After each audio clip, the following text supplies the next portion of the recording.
So, hello everyone. Welcome again to our fourth guest speaker series. We are very privileged to have so many wonderful speakers on our panel.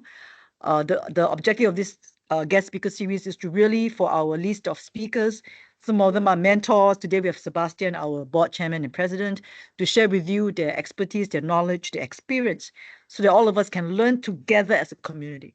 When we're in this series, everybody is a learner. We're all there to just share our inputs, our thoughts, and together, right? So the first two sessions we had Good Start with Brands by Vicky Saunders and then Storytelling by Chrissy. So that's a lot about building your brand. I know that a lot of tech startups have shared with me that they've got all the hard skills, they know all the tech, but they don't know the soft skills, how to sell my brand or to tell to the investors, how do I pitch? That's why these series are so important. And then last week we had a wonderful session by Claire on sponsorship. I learned so much. I wish I had that before I wrote my proposal to Wasserman, but not too bad. They are quite happy with it, Claire. And Erica, obviously, always there to contribute. And today, for our fourth speaker series, I think it's a privilege, really, because Sebastian is obviously, he's all over the world doing lots of fantastic things. I mean it in good respect. And he's here today to share with us about Sports Reimagined. Sebastian, please take it over. Thank you, Pei. So good afternoon, good morning, everyone. Pleasure to be here with you, and let me know if you can see my desktop. I'll share with you. Yeah, hopefully you can see my screen. So great. So pleasure to be here with you in this GSIC Mentoring Program. I want to thank you all the mentees and also thank all the mentors who are dedicating time and effort and knowledge to every single mentee. So in the next session, what I would like to do is to provide you, how AI context on how AI is shaping the sports industry, sports media and entertainment industry. And so with that, let me jump into the topics. I will leave some time for Q&A. And what I will do after we finish the presentation, I will ask each one of you one takeaway, something that stood out and something that you may apply or you may reflect upon the, in your project, in your daily work or life. So would be great if we can do that afterwards. So before diving into use cases and how AI is shaping the world, let's take a look at the world, in a decade or so. So population is going to grow like 10%, water consumption 30%, and foods 50%. The food requirements 50%. Nearly between China and India, 40% of the global GDP. It's going to be so. China and India are going to be 40% of the global GDP, and it's going to be bigger. These two countries together are going to be bigger than the US. Certainly US, Canada, Europe, and Japan all together. So when you think of the markets and so on, certainly you need to think of purchasing power, and we'll talk about that later on. But again, 40%, of the GDP worldwide is going to be China and India. And you can see that, in that chart on showing GDP per capita over, nearly 2,000 years, GDP per capita has been nearly flat. In the last 200 years, with the Industrial Revolution, it has been slightly increasing. But in the last 50 years, we can see a spike here. A spike that is great in many sense, because GDP per capita, what is showing is more purchasing power, more life expectancy is growing, urbanization, so a number of trends. And when you think of people with more purchasing power, with more productivity, you think of industries like sports, media, entertainment, education, but sports, media, and entertainment that will grow at accelerated pace. And it's estimated that it's going to grow nearly twice, or 2.5 to 3, even depending on the sources, up to 3 times faster than the global economy. So this is great in many senses, but when you think of GDP growing,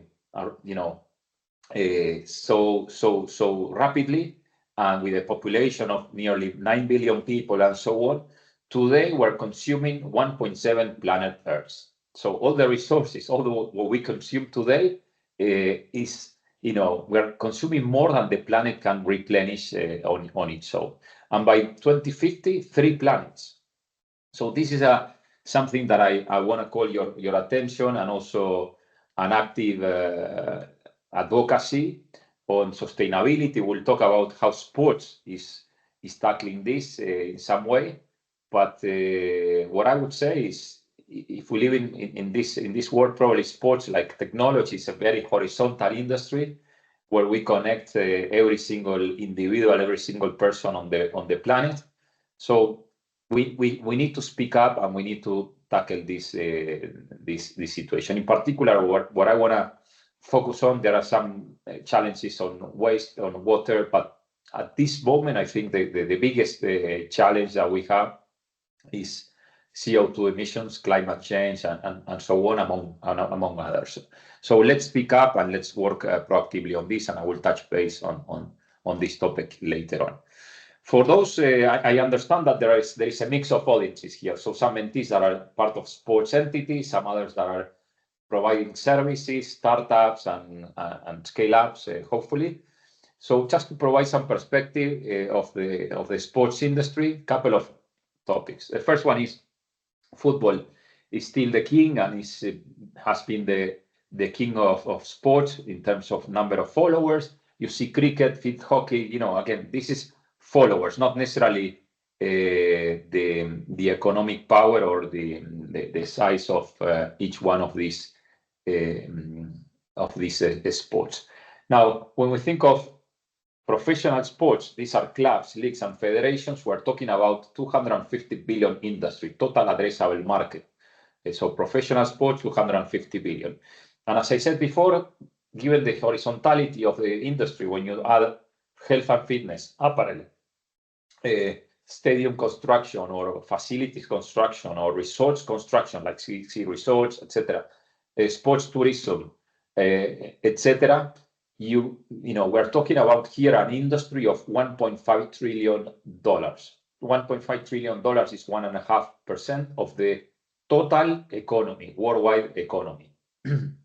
So this is a lot, and I'm bringing this not only to size and to consider how big the industry is, but also if you are working, delivering solutions to the sports industry, or if you are looking into potential partnerships and so on, think of these adjacencies or potential partners, as you are seeing here, beyond the traditional clubs, leagues, and federations to build a stronger business. The other thing is that I want to talk about is esports. I'm not bringing slides to talk about this, but this is quite interesting industry. Happy to take some questions whenever you want, and feel free as well if you want to ask questions. I'm going to leave some time, as I said, at the very end. But if you have a burning question, please jump in. So in esports is being followed around 650 million.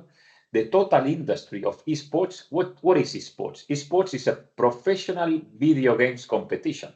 So you have multiple consumers that are playing video games and so on, but there is an audience of 650 million people that are watching and following others how they play in professional video games competitions.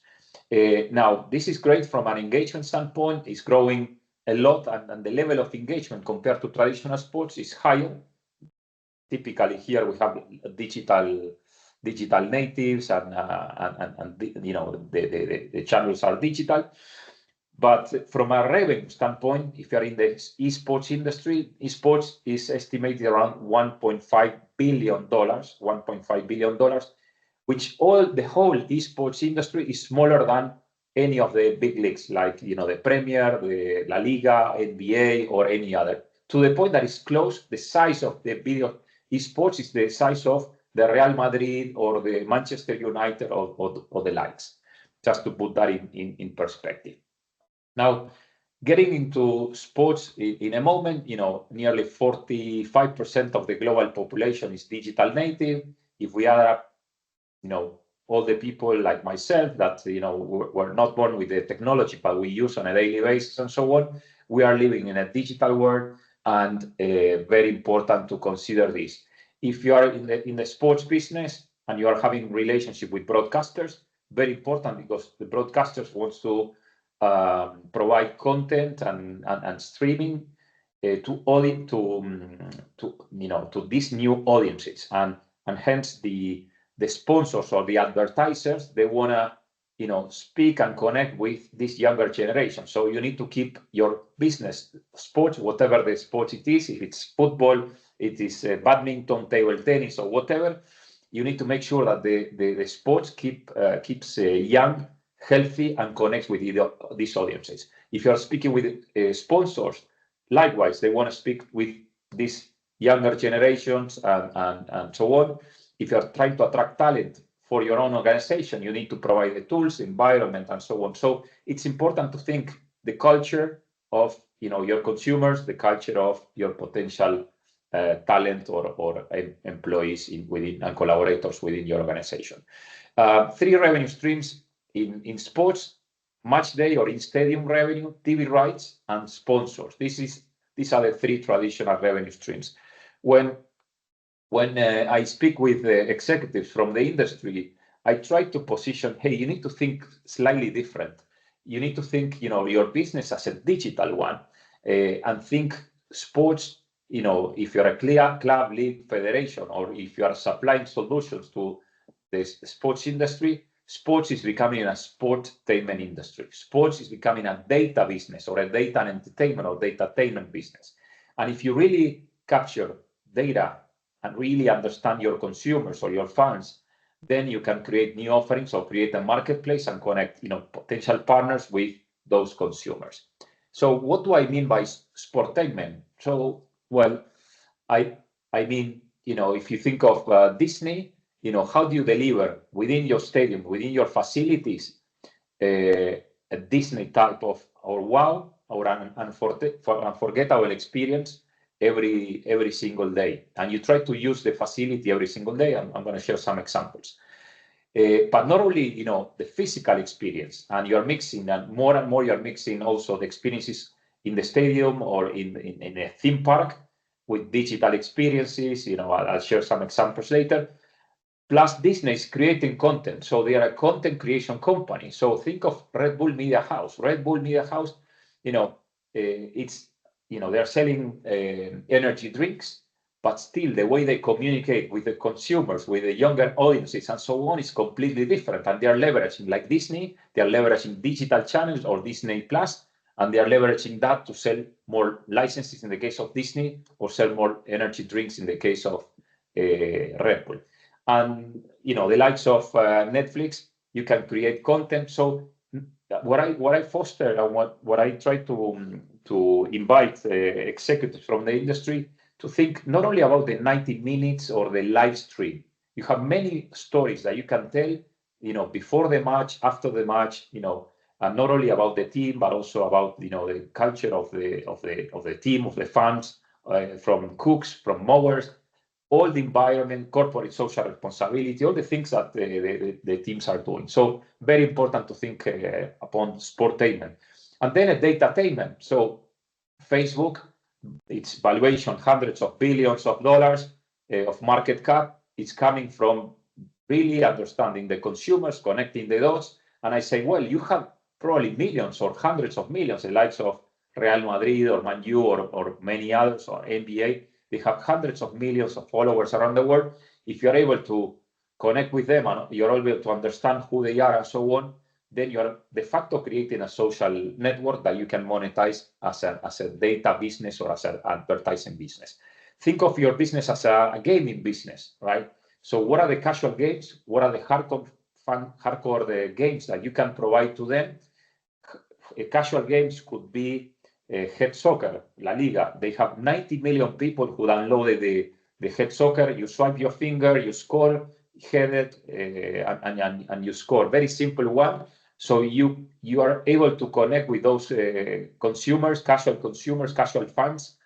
And then for the hardcore ones, the fantasy manager type of, so you define the team, you trade players, etc., etc. So I guess you get the point here on these 3 concepts, so as to boost the traditional revenue streams and also create new digital opportunities. And the Uber example, this is the marketplace, connecting, commercial partners, or Grab, in the region where you not only, you can sell multiple services in APAC, for example. So moving forward into how you connect with those billions of fans or millions of fans and so on. So you need to understand, that you have today, 90+% of the revenue that is generated in most of the sports or most of the games, it's generated during match day. So when you think of tickets, match day tickets, okay, revenue, when you think of food and bev, when you think of sponsors, activation, TV rights, and so on, 90% is there. Match day, some of the people, a little portion that are in the stadium, millions, or the biggest portion outside the stadium, second screen, digital channels. And then how can you create an engagement every single day? And that's, through online, through commercial partners. Make sure also that you provide this type of experience. So for that, you need digital platforms, and I'll show you some examples later on. Now, I've been asked, okay, great, I get this idea. So how do I start becoming a digital business? How do I provide, a digital experience for the fans? And I suggest, before you invest any penny, dollar, or euro in technology and so on, that you draft a day in life of a fan, of a consumer. And you may have international fans, you may have the hardcore fans, you have the locals, but draft, the customer journey or the fan journey before, during, and after.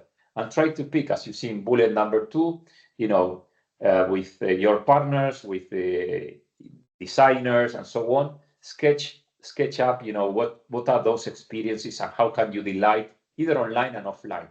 And for every single experience that you create, make sure that you have one single identity. Sebastian is the same Sebastian for the online store, for the official app, for the casual games, for the hardcore games, for the loyalty program, for the OTT, you name it, for the multiple applications and systems that are out there.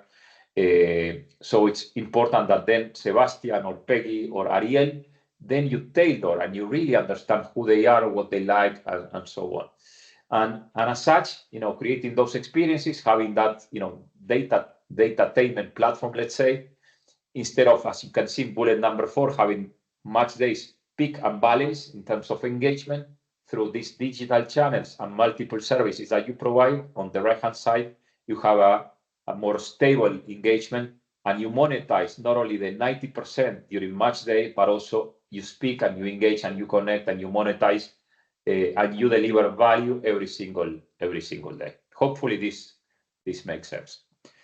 Okay, so moving forward, now I'm going to start getting into the action and showing some use cases. I don't think you need an intro of GSIC, but just to highlight, I'm very proud of the work that the team is doing, the ecosystem, and how everyone is contributing to the largest private-public open hub. More than 1,500 startups, tech companies, governments, universities, sports entities.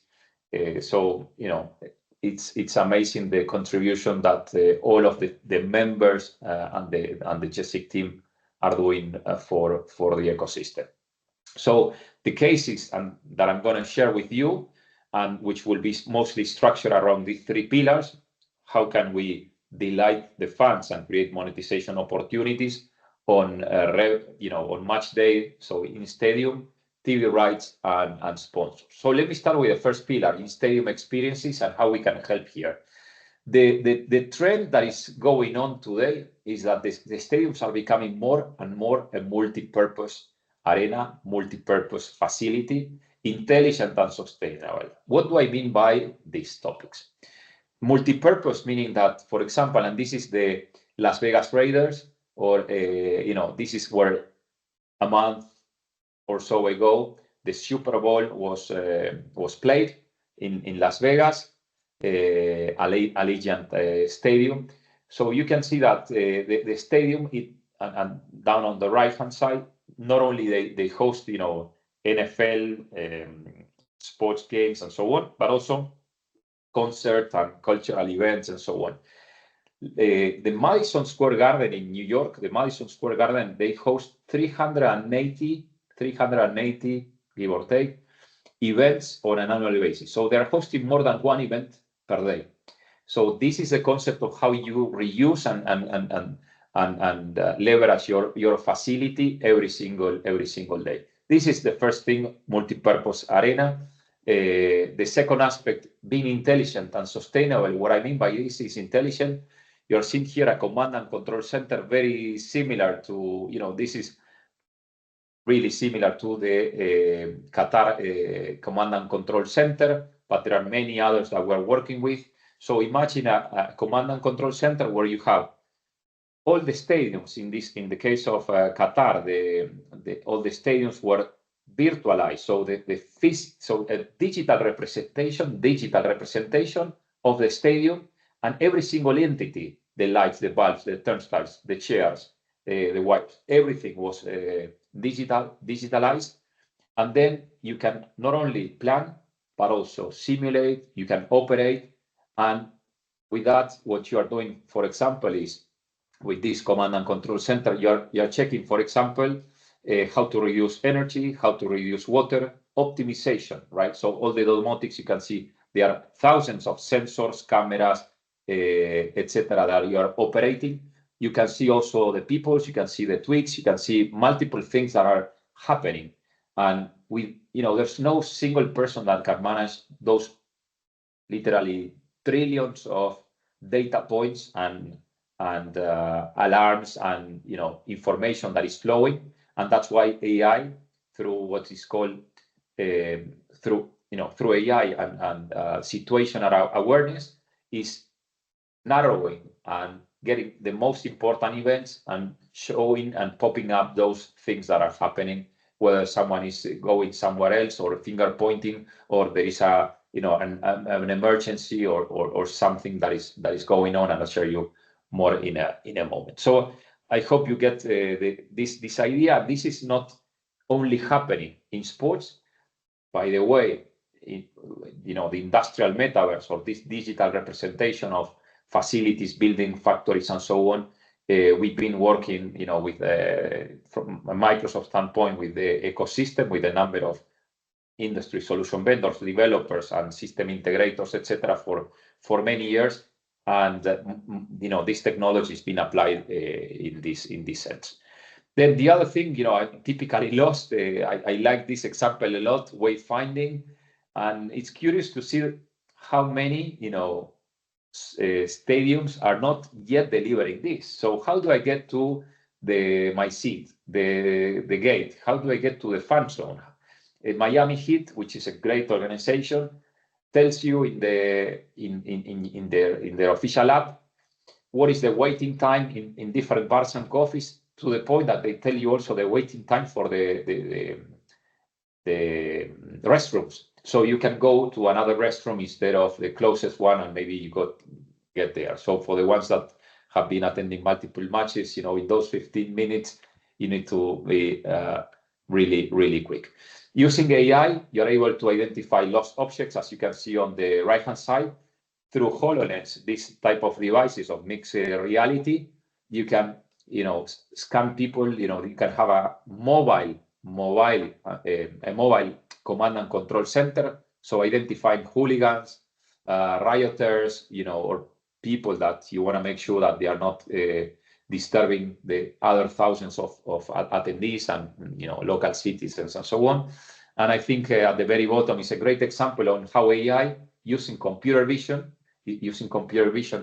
to detect who are not wearing the masks, or even through thermography analysis. In that you have a match during the pandemic, they were able to identify also high temperature, and out of 20,000 people or so in a 45,000 seats because of restrictions, they were able to identify a few dozens of the fans. So again, these are examples on how AI is being used. By the way, on the wayfinding, and think of all of these experiences. Who's taking the value? Who's capturing the value? You can see many of these the funds, but who's paying for these services? And you can, for example, in the wayfinding, you can have sponsors, Audi or BMW, that is taking you to your seat, or that is guiding you to this place, or Grab that is, again, think of these experiences that you are delighting the consumers, but then someone else is paying, or you have an opportunity there.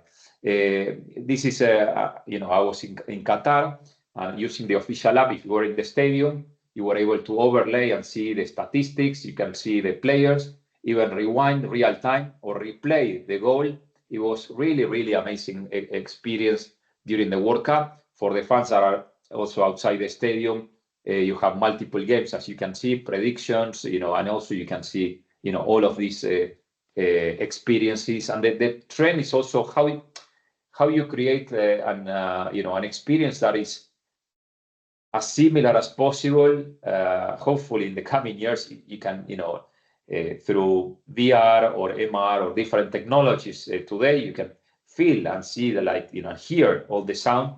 But I imagine in the future, even smelling the hot dogs or the environment of in there.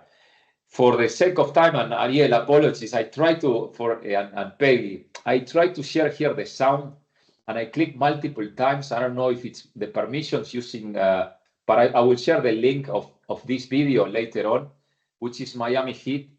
They are an amazing, amazing organization, probably one of the very best that are monetizing, delivering great experiences for the fans, and monetizing also. And by the way, if you can search Microsoft Miami Heat in YouTube, maybe you can share also the link with the team.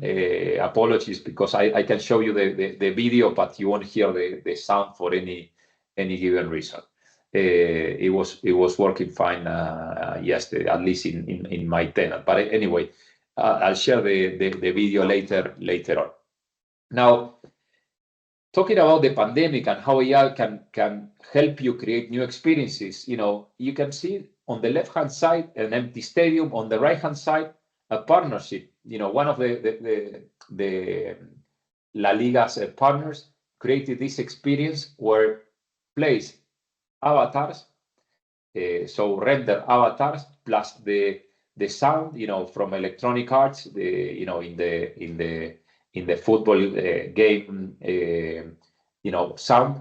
They embedded that, and all the goals and people cheering during the pandemic, it allowed them to multiply by 6 the level of the TV audience. So typically, when you watch a match and you see the stands that are empty, probably you will swap, you will change to another channel or to something else. They were able, in these tough times where many organizations were struggling, they doubled down and used technology for this. Another example, great example of another partner from Middle East.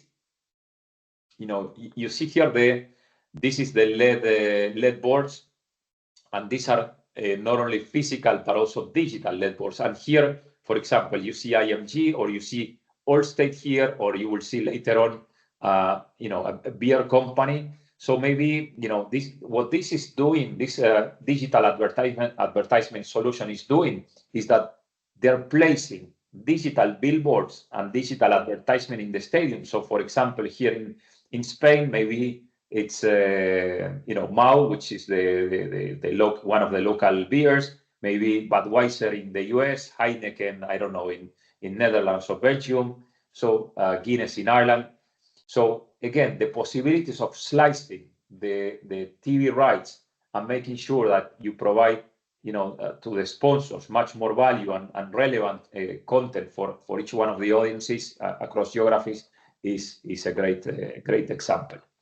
Another example that I like a lot. This is something that we showed Real Madrid and the leadership team some years ago, and this is a campaign where we were listening with social listening tools. We were listening to the fans and activities after a campaign with some hashtags and so on. You can see a heat map. So red dots, high intensity, less intensity in blue. And we found out and we showed them that out of 500 million fans around the world, less than 3% were in social media and engagement and so on were in Spain. And the biggest country in the world was Indonesia, the biggest one. And this was public data that they didn't even know. So when we launched the official app, it was English and Spanish, and the third language has been Indonesian. And then they created also they play some community managers and a lot of actions there. Even but again, Spain was ranking number 10th. So in China, in Egypt, in Brazil, in the US. So there were a number of countries with much more Indonesia for sure, much more audience than Spain, and that was an eye opener for them. So one question to you would be, what is your Indonesia data that is out there that you still haven't realized that in your business or what you do, you can get those insights that are fairly easy to get. Another example of using AI, and I shifted, as you may have seen, from in-stadium experiences into TV rights from the pandemic, the case of La Liga, etc. This is another one that I like a lot. Using AI, they are taking millions and millions of data points from every single match, from the past seasons, from the multiple players, and near real time calculating what is the goal probability. And this is creating a lot of buzz in social media. You can share this in multiple channels. So you see, for example, here in real time, Suarez kicking from 35 meters or nearly that, not even the coach believe that. But again, this is how AI is enriching the formats and the narrative and the stories that you tell. And you can do this with, again, table tennis, basketball, baseball, or multiple sports key, etc. Multiple ways to tell, different story. With the NBA, for every 1 hour of raw footage, they are multiplying by 8 times their inventory that are selling to broadcasters, commercial partners, using in their internal channels, social media, official app, and so on.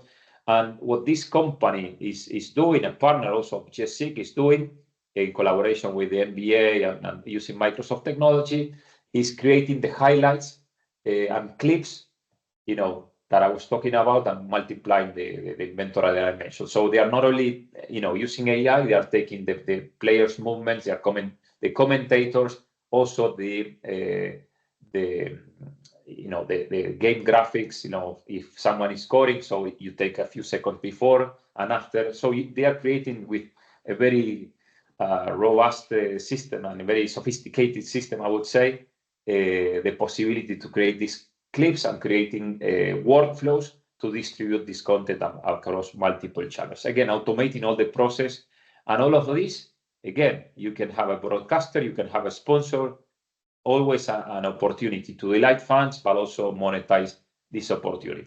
And think of generative AI, right? GPT-4, GPT will come 5, and so on.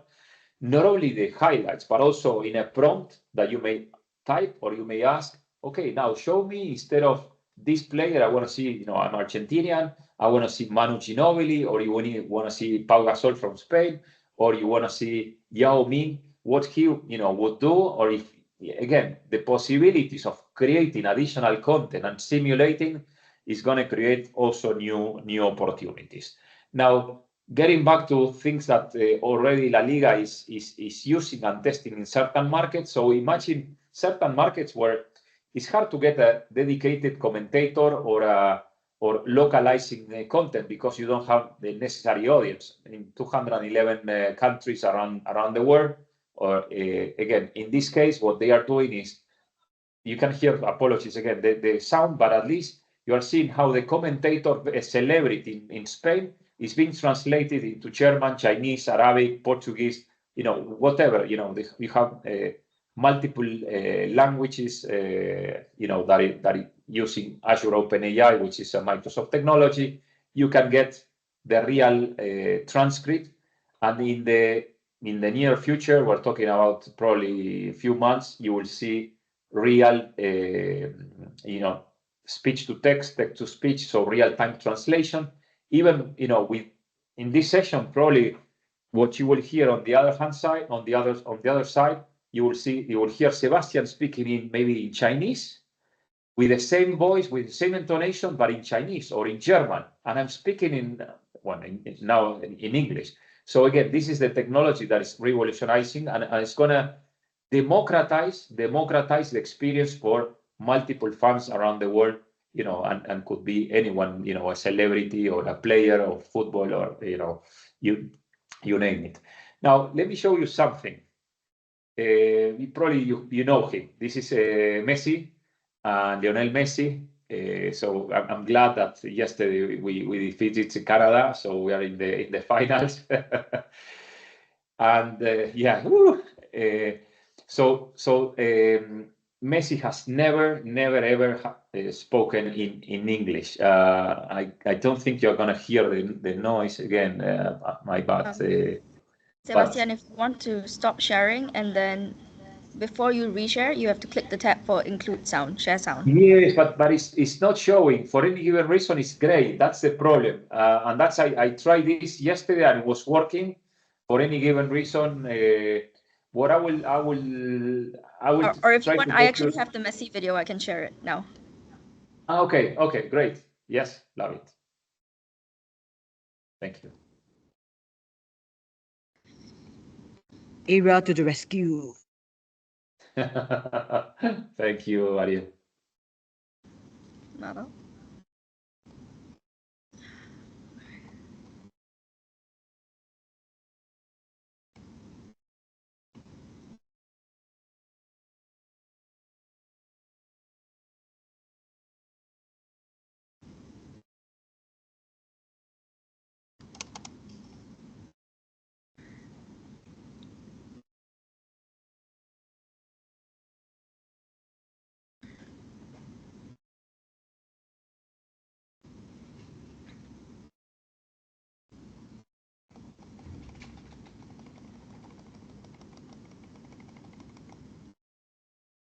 So yeah, maybe you wanna go to the slide if possible.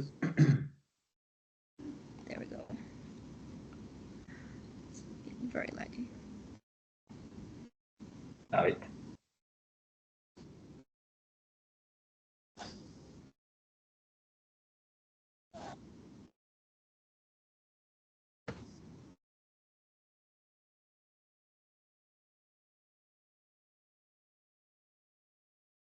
Thank you, Ariel.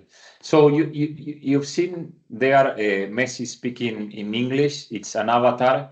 So with 30 minutes you can train an avatar, and the quality is amazing. You can see the body movement, the head, the lips. It's really outstanding, the experience that you can provide to the fans. Now, using generative AI, and you may have heard a lot about generative AI. The prompt, maybe you are using ChatGPT. So what we are doing and working with big brands like Walmart and the likes is, hey, I'm celebrating a party, or maybe I want to watch, the final between Argentina and I don't know if it's going to be Colombia or Uruguay. Or you want to see the Euro Cup, Spain against I think probably England, or I can't recall who's playing against England. Anyway, but again, you're celebrating a party, and you say, "Hey, help me build a party. What are the products I need, for that party?" And it creates the shopping cart with multiple products, So that's one scenario. Again, a conversation, or for example, with things that we're discussing with La Liga, FIFA, you're chatting and say, "Hey, I want to go to the World Cup in the US. What are the hotels? The airfares. What do you suggest?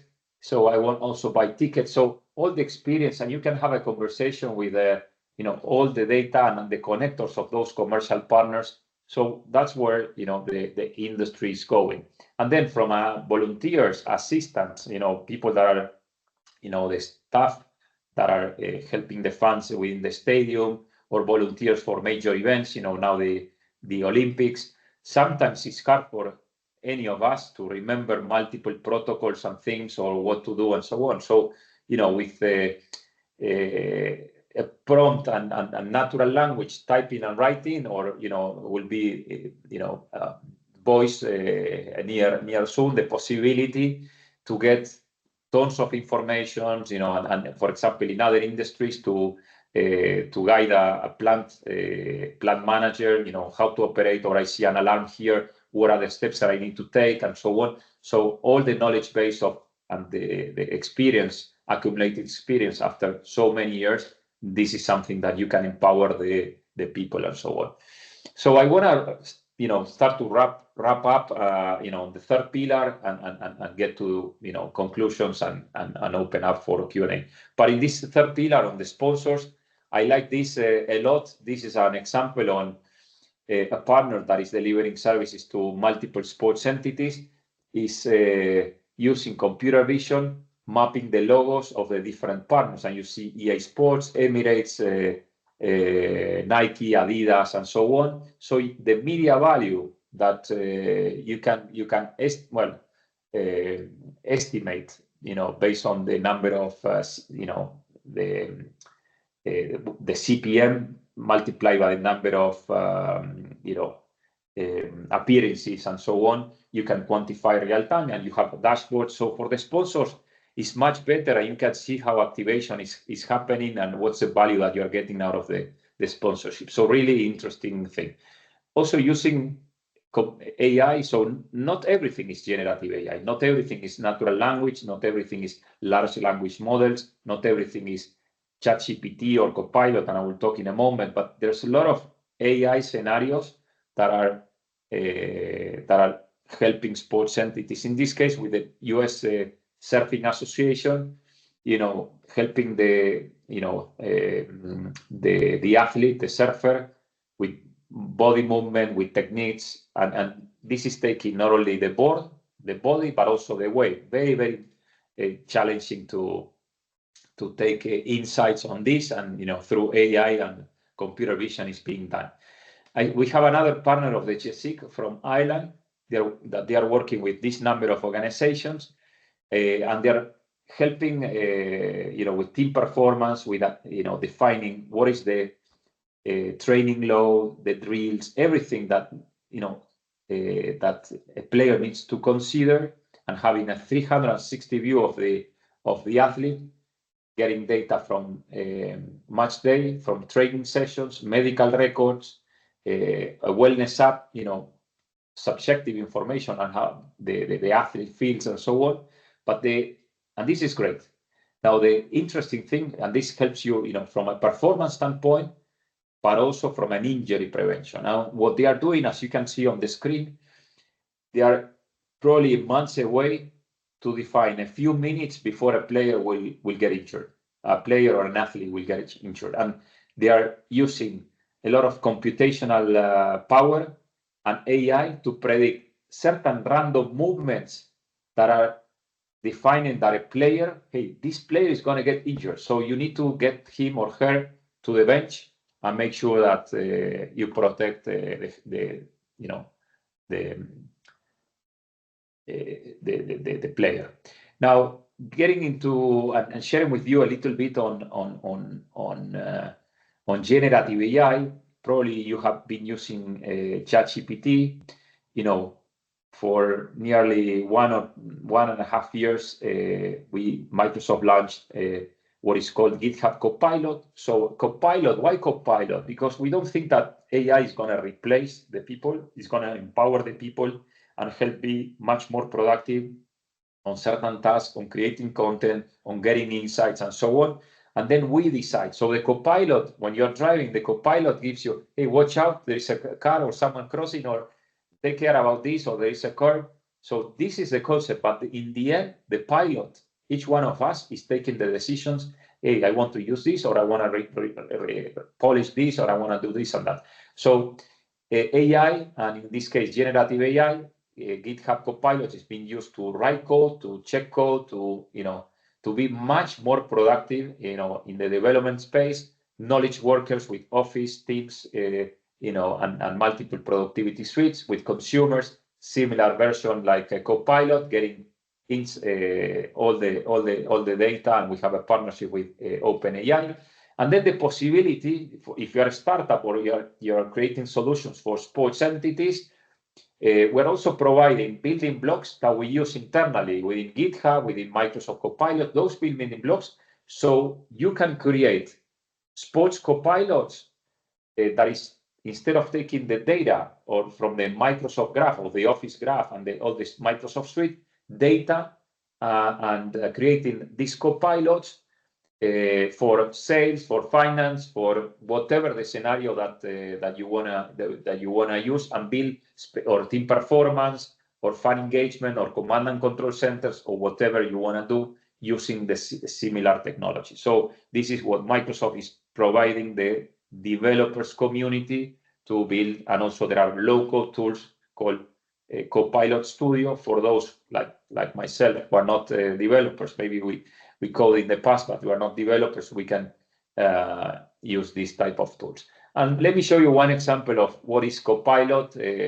If you haven't used it, I recommend it. So I want to build, in Power BI, a report on the workforce hiring. I want to see how many employees, I want to see age. I want to have some filters here and there. So getting the data is creating this. If you have used, any analytics tool in the past, Power BI has been great, multiple connectors, but now instead of drafting, and placing with visuals the dashboard like this, you can help me write this and help me build this report. Very powerful. And again, it's suggesting me, hey, do you want to change for full-time employees? Do you want to change the format? You want to see more KPIs or this and that? In Teams, everything that we are doing today, I think this is being recorded with Copilot. At the very end of the session, I can say, hey, summarize Sebastian's session, and show me or share with me the top 3 topics regarding this. Or I want to, hey, he talked about this topic. Can you share more about this? I want to learn. So it's amazing the possibilities. Sorry, Peggy, do you have a comment or we're good? Okay. So to start to wrap up, again, you can see here Mr. Tebas, Javier Tebas, he's the president of La Liga. And in the World Football Summit, a big event, he's sharing with the audience how data and AI has been helping La Liga to outperform the market, and they have grown significantly over the past few years. They are delivering an excellent product. They keep growing, and even during the pandemic, they thrive. So it's an amazing journey. And last thing that I wanna share, technology is important. AI is important, but more important than that is the people. And you need to have in the organization the right culture of experimentation, customer centricity, connecting the dots between, okay, how technology can help me in my business plan. I have a strategy. I want to do this or that. How do I connect the dots between, the technology and the goals that I have as an organization? Sometimes it's not enough with the current people, that you have in your organization. If you want to become a data-tainment, a sport-tainment organization, you need to hire product manager. You need to hire digital, head of digital. You need to hire different roles and staff the organization as like you're staffing on the pitch. And then upskilling, very, very important, the upskilling portion. And that's why one of the things that we have done is we launched in partnership with GSIC, in partnership with founders, we launched an AI in sports program to elevate and to upskill and to help people, not only technical people, but any single person in the organization to be able to learn more about use cases and how AI can be applied and how this can be used in an impactful way for the organization. So in essence, and to finalize, again, what we are doing in Microsoft GSIC in some way is trying to democratize the technology and trying to personalize and be much more inclusive, the experience that we deliver for the consumers, make more sports much more sustainable, and certainly much more profitable. So with that, again, let's open up for Q&As, and if you have one thing that you want to share, hey, this stood up, and this is a key takeaway for me that I wanna reflect. And I know that I shared multiple scenarios, multiple cases, but hopefully this has been helpful.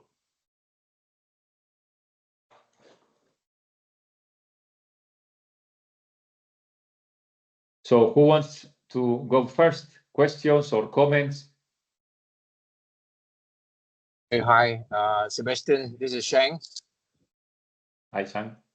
Can you hear me? Yeah. Okay. Thank you very much for the sharing. I thoroughly enjoy some of the insights that you have shared. And amazingly, so I'm part of the project team that is building this mid-sized stadium in the heart of Marina Bay in Singapore.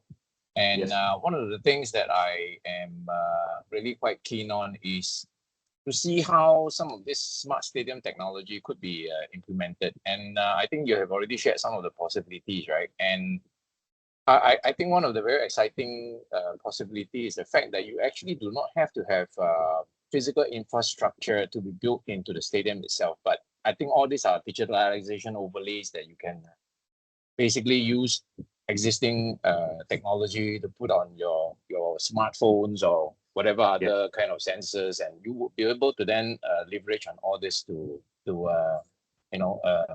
reach out to your customers. And one of the things I thought might be useful is that if you are able to just help us maybe after this session to just give us some of these potential vendors that are out there who are already in this market and doing all this kind of businesses, then it'll be interesting for us to then try and link up and explore all these possibilities. Yeah. Thanks for the comment and question, Yang. Apologies, I'm pronouncing wrongly your name, but no worries, it's okay. The Spanish pronunciation, that one. Okay. So we do have the GSIC has an offering which is a day in life of the funds, as I was explaining before. So what I would suggest is that you connect with Peggy, and we frame sort of workshops. We have some workshops. Ideally, what we do in other cases is we do some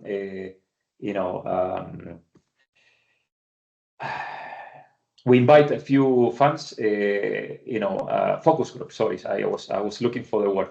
We set up some focus groups, and we invite international funds, local funds, and so on. And we try to draft day in life, and how can you create a wow experience for the funds with the help of the GSIC, and then picking which are the most impactful and probably less, the smaller effort that you can do, the most or less complexity. And you try to pick that quadrant on which are the solutions. And you start with a few. The GSIC can help you not only connect with those, identify, most importantly, how to prioritize those, how to create a roadmap. And then you score some goals, let's say, because you start to provide some wow experiences. You gain momentum internally. You can showcase internally to the funds and to the management team and so on, the progress you're making. So I suggest that you follow up with Peggy and the services team from the GSIC on how to structure that happy to help. I think what Shang is my former colleague at Sports Singapore, and he's now overseeing the beautiful area called NS Square, which is overlooking Marina Bay. And I think what Sebastian is saying, GSIC can actually have a very customized, whether it's focus group discussions or half-day workshops for the NS Square team to come, to be clear about your problem statement, what you're trying to solve, and you can bring in our relevant sports entities and members with the solutions and marry you so that you can pick the one that most fit your. But the most important, like what Sebastian says, is to very clearly define what is the problem that you want to solve. Yeah. Yes, yes, let's connect with Guillermo and Armand, because we've done this before in other organizations. So happy to work with you, yeah. Thank you. Who else? Any other questions, comments, or something that you wanna share? Any reflection? Yeah. I would like to jump in here. Please. I'm Femi Abioye from Nigeria, and I'm particularly very, very enthused with the presentation and the kind of deep thinking that Sebastian has put into it. And I'm also very wowed because very recently I've become a fan of Copilot. And I'm very, very optimistic about the possibility that sport co-pilot could bring to the sport industry. But one concern that I have is the fact that I want to relate with the Africa experience. Yes. That why some of these things are happening all over the world, it is not known. Africa has a very young population. We can also say that we have a very strong digital nomad. But I want to find out how can we then migrate the digital nomad into the datainment and the sportainment model that you share, because it's something that I'm very, very keen about bringing to the environment. I just started a platform called Sport Meet Tech. And Yeah. I am looking for opportunity how we can teach this opportunity in diverse way, and then train a lot of this algorithm that you are going to be using in the African way, so that when an African then get on the device to use some of these things, they are not archaic. I hope you understand what I'm trying to say. Yeah, yeah. So one question: are you a sports entity or are you a supplier of sports entities? So in my individual capacity, Yes. I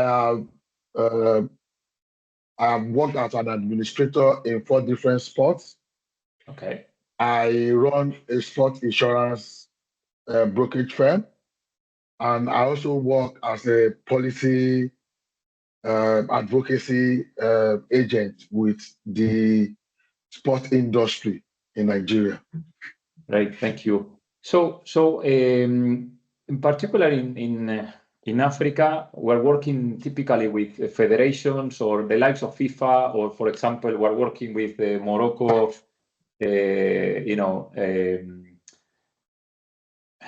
the Morocco, Spain, and Portugal for the World Cup. The national association, so the likes of Sports Council, right? The local national sports council there, and we're working with this type of partners helping us here. So probably I don't have a great answer to be fair. We're doing ad hoc things. I think we do have one ambassador in Africa, which is not enough, a GSIC ambassador, where we try to promote the things that we are doing and democratize and create awareness. So maybe it is something that for us to reflect, pay, and so on, and with Armand and Iris, Africa, and something that I didn't mention, it's when you think of the sports industry, 80% of the value is generated in the US and Europe, but 80% of the fan base is in Asia, Africa, and Latin America.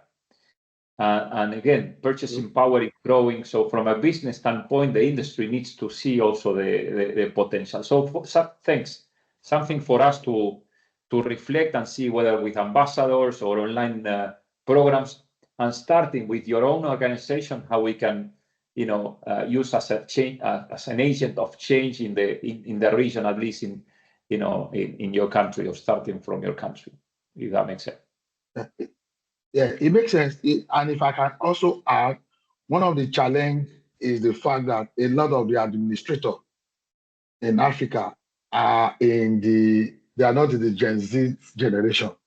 They are in the generation beyond, and they are very, very afraid. I use that word deliberately, of technology. Yeah. You understand?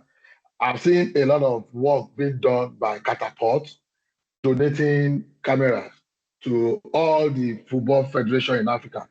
But they don't use them. They just keep them in the store because they don't want people criticizing them using some of these things. So I think a subtle approach will be some collaboration with some lower level of administrative position, so Yes. that they can then volunteer to support the bigger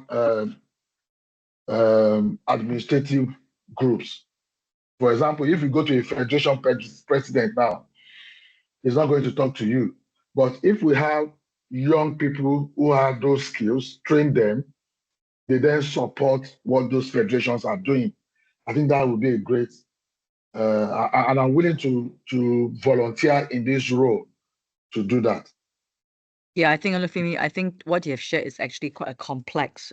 It's not a simple issue. It's quite complex. So I think what we do is we can have another conversation, because I think we have made other people want to speak up. So let's connect again.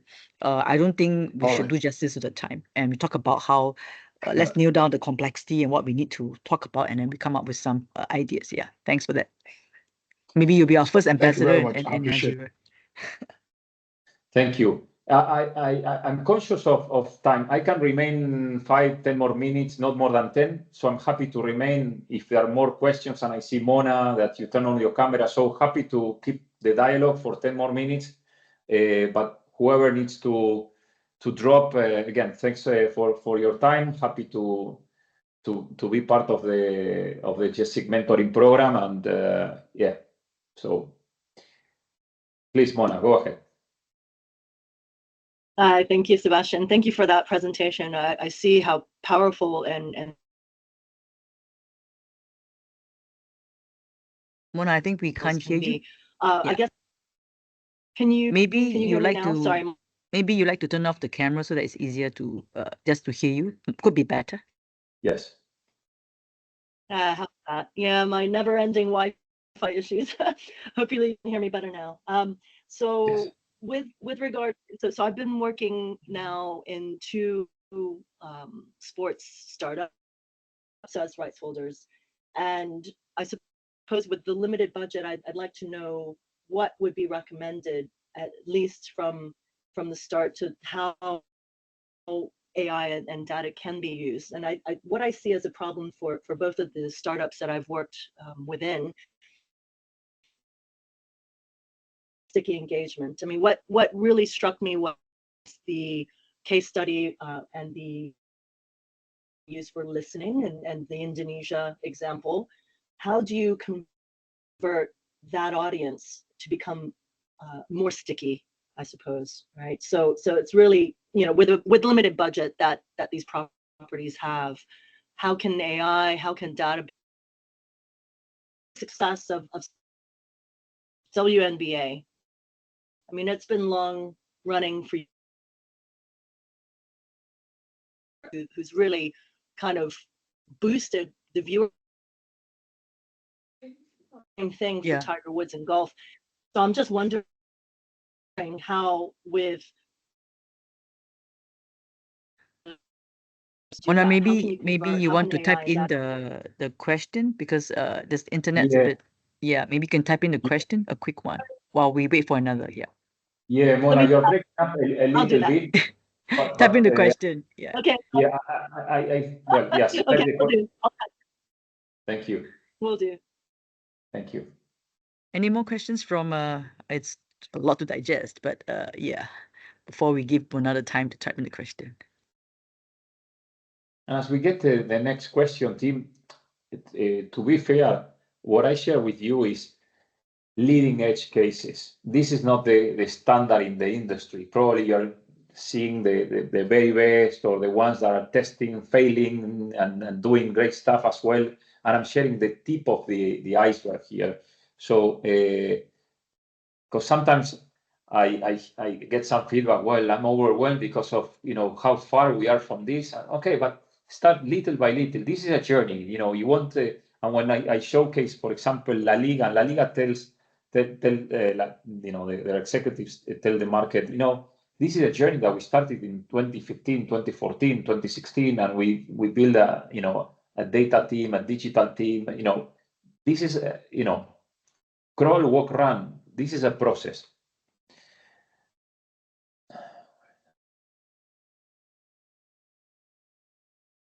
Yeah. Okay. So thanks, Mona, for the question. And please, I see also some mentors here if you want to chime in. The easiest way that I would suggest at this point is you can leverage social media as a free platform. The monetization on social media is much smaller than first-party channels, but you have the audience there. So probably what I would suggest, and I don't know what's the product, I need much more context, but what I would say is think of celebrities or think of people, who are those, the content and why, the people would follow. When we think of stickiness and making sure that you get the connection, again, I'm not saying Cristiano Ronaldo or the Messi, but you may have local people that are celebrities that with one post, maybe try to think if those could be eventually ambassadors of those startups or a local celebrity, a local athlete, and depending on if the startup is, I don't know, depending on what they deliver. But I would say social media to start small or, small in terms of investment at this point. And I would think of ambassadors and celebrities to amplify. And, I think some partners of GSIC, like Sportian, are using the likes of some basketball players around the world, and this is opening doors and giving them the possibility, I would say. As well as the GSIC, we do have, as part of the VC's ecosystem, some professional players or former professional players that also participate in VC meetups or pitches that the startups, I don't know the exact name, how we are branding this type of events, but startups are pitching to venture capitals. So that's another one. And again, having these celebrities is also additional value. Erica, you're saying? Sorry, Peggy? I think Erica has some comments. Right. Oh, I was just going to add on that. Yeah. I think, it all comes down to using social media. If you look at an example, One Championship, which is now, I think, only 14 years old. And yesterday I saw they passed 90 million social media fans. They started from zero 14 years ago. And their strategy has all been about reach, frequency, and engagement. And the amount of content that they put out is just churning out content, highlights, content, KOLs, like Sebastian was saying, and just getting that scale out there to play the algorithms. Because once you play the algorithms, it's gonna increase your fan base. And then again, with the increased fan base, that stickiness is there. So there's some great examples, even in our region, that it can be done, that I would really study those. And just to quickly add on exactly what I was about to say, using your local heroes, right? How very small and big, but people can resonate with them. I read a recent article by WNBA, and I think I shared Erica, right? I think it was the chairwoman. He was saying that why is WNBA so popular? He said 3 things: we activate our local heroes.